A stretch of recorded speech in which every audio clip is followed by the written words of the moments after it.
then, kunting soy sauce, premium soy sauce, about 2 tablespoon. And then half cup of water. Black pepper, oregano leaves, Spanish paprika, turmeric,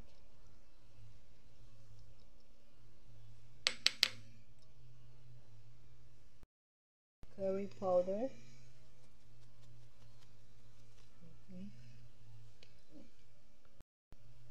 yellow,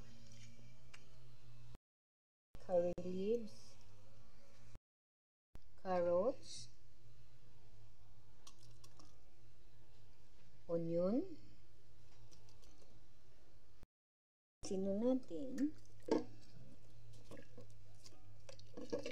So, gamitan natin siya ng pressure cooker dahil na yung kakain nito gusto talaga yung malambot.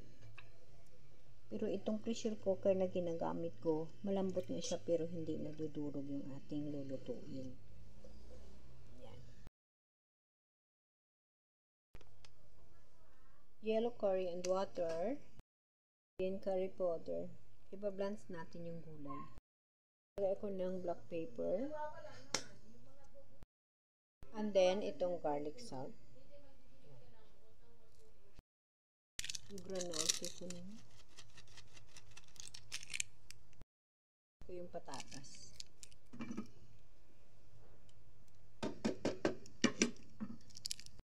So, ito na yung blends natin, yung eggplant and then yung ating potato. Kanyang sauce. And then, yung the rest na potato.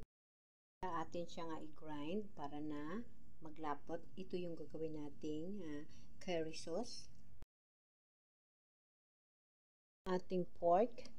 Yan, super lambot na pero buo pa rin siya. So, alisin na natin. I-drain na natin siya. Ayan. So, ito yung kanyang mga sauce. I-grind natin siya.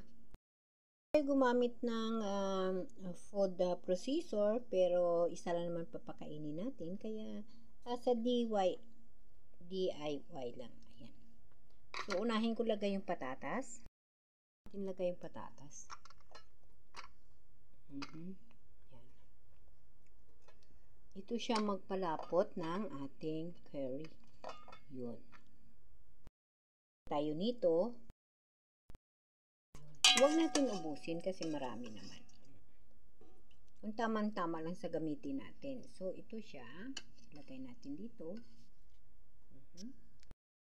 So, maglagay din tayo. I-estimate lang natin siya. Ito siya ay open measurement. As long na ang gusto ninyo na lasa ang masunod. Yung dahon ng dry curry natin, pwede rin yung fresh, pwede rin yung dry. Yung dahon ng curry powder natin, curry leaves natin is ito. Optional siya, pwede sa ilagay, pwede sa itapon. Curry, okay.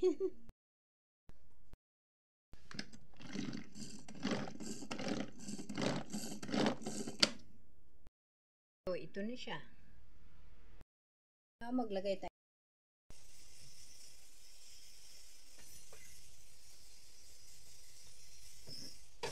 Tunawin lang natin ang butter. So, ayan, natunaw na siya. And then, ilagay na natin yung ating curry sauce. Curry 1.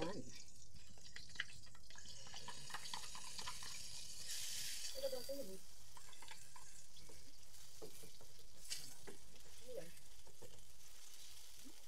Sana lang Diyan sa kalay ka paano. So, gisahin lang. So, nag-absorb na yung ating butter and yung ating malapot na sauce. Ilagay na natin yung water. So, estimate lang para hindi siya sobrang basa.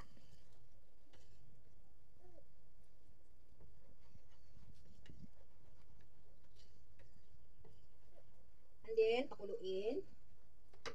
So, wala tayong nilagay na cornstarch. Wala nang kahit ano.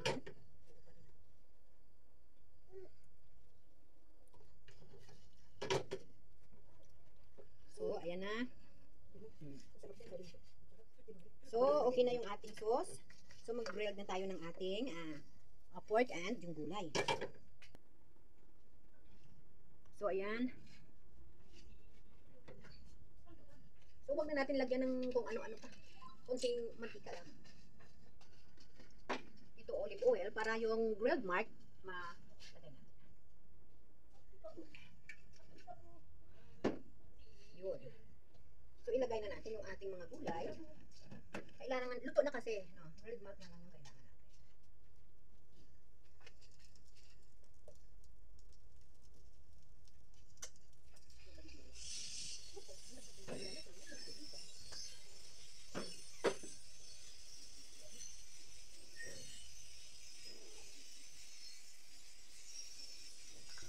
So, okay, ayan.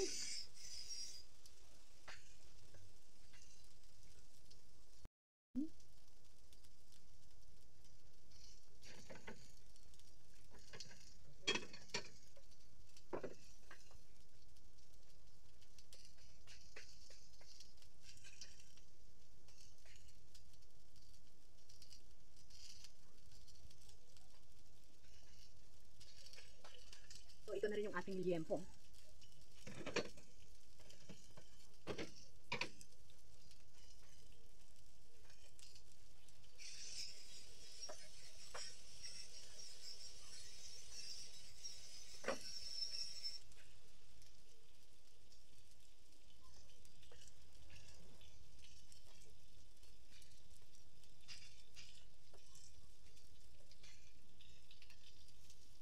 Yun.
Toppings natin yung sauce, ayusin natin yung sauce. Toppings natin yung sauce, so i-finalize. So, maglagay tayo ng kaunting coconut milk.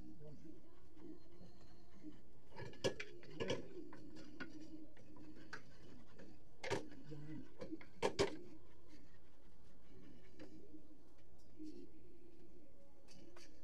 din. Depende pag sobra siya malapot, lagyan natin ng sauce.